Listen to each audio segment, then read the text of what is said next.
Hello friends, myself Komal Solanki and my friend Pooja Verma is here to tell you something about OpenStack, which is an open source cloud framework.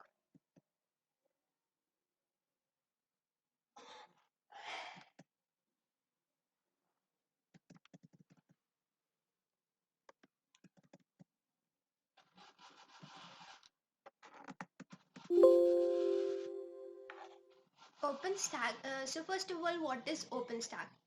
OpenStack is a set of software tools for building and managing cloud computing platform for public and private cloud. OpenStack lets users deploy virtual machine and other instances that handle different tasks for managing a cloud environment. It makes horizontal scaling easy. For example, a mobile application that needs to communicate with a remote server might be able to divide the work of communicating with each user across many different instances. So how is OpenStack used in a cloud environment? OpenStack is open source software. That means anyone who chooses can access the source code, make any changes or modification they need, and freely share those changes back to the community. OpenStack is considered as infrastructure as a service. Providing infrastructure means that OpenStack makes it easy for users to quickly add new instances. Now comes the OpenStack architecture. OpenStack architecture basically consists of 9 components. So the first one is Nova. Nova is the primary computing engine behind OpenStack. It is used for deploying and managing large number of virtual machines and other instances to handle computing tasks. Swift, it is a storage system for objects and files. Rather than the traditional idea of referring to files by their location on a disk drive, developers can instead refer to a unique identifier referring to the file. Then comes Cinder. Cinder is a block storage component. That is, it is more analogous to the traditional notion of a computer being able to access specific locations on a disk drive. Then another component is Neutron. Neutron provides the networking capability.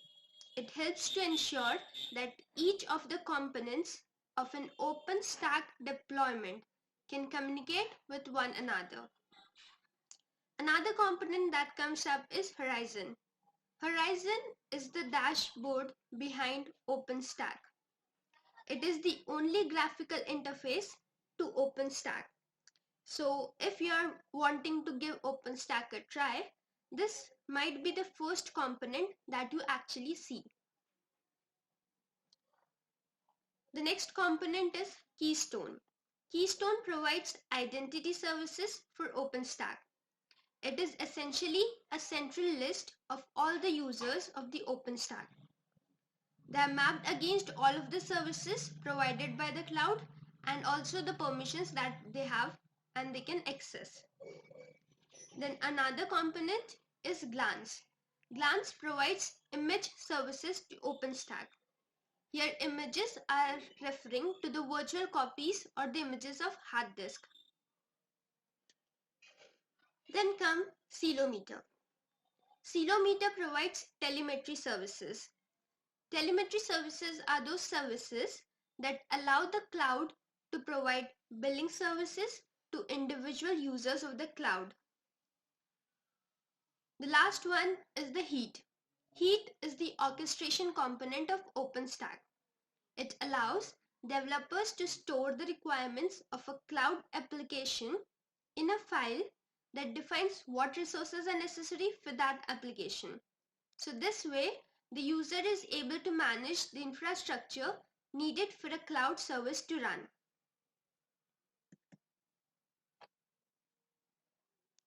Then, how to install OpenStack? So first of all, to install OpenStack, we need Linux. So if you don't have the Linux operating system, so the best way to do is to create a Linux virtual machine. So that you can do by installing the VirtualBox and then Linux onto that. So after installing Linux, we come to the installation of OpenStack.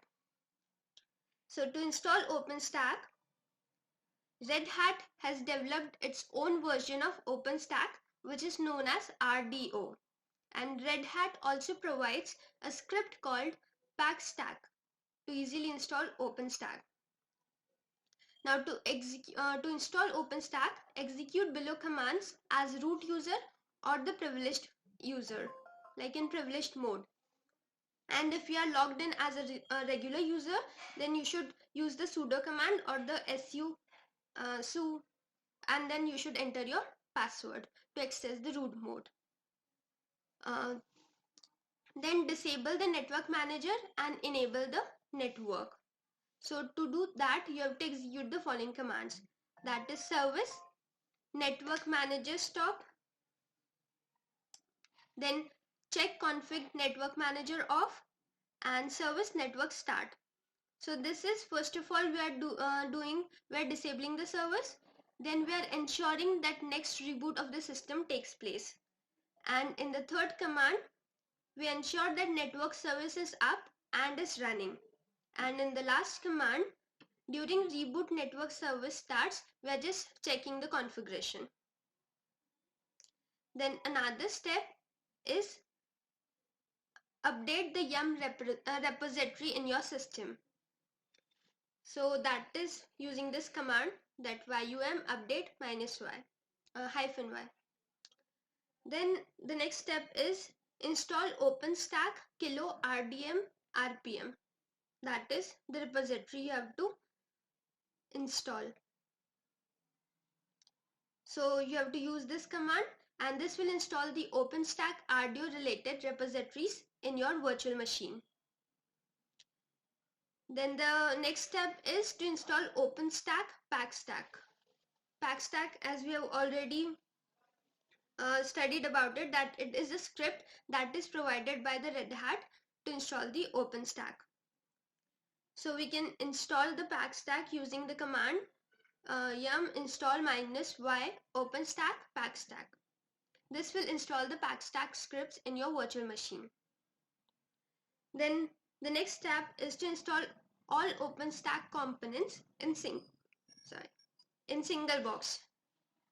Run the following from your regular user. Like, to install all the components, you don't need to be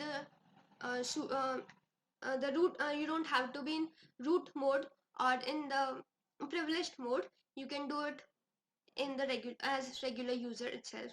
So the command is packstack -double- all I none. Then the last step is to log in to your OpenStack GUI. Before logging to the OpenStack GUI, you will be asked for the admin password. So here the password is automatically generated by packstack when we are installing that packstack script. So you have to know the password. First you will have to go to the directory of user, look for a file called keystone erc_admin, as you can see on the screen, and this file will contain the admin password. So now open the browser inside your Linux or OpenStack virtual machine and enter the URL in below format.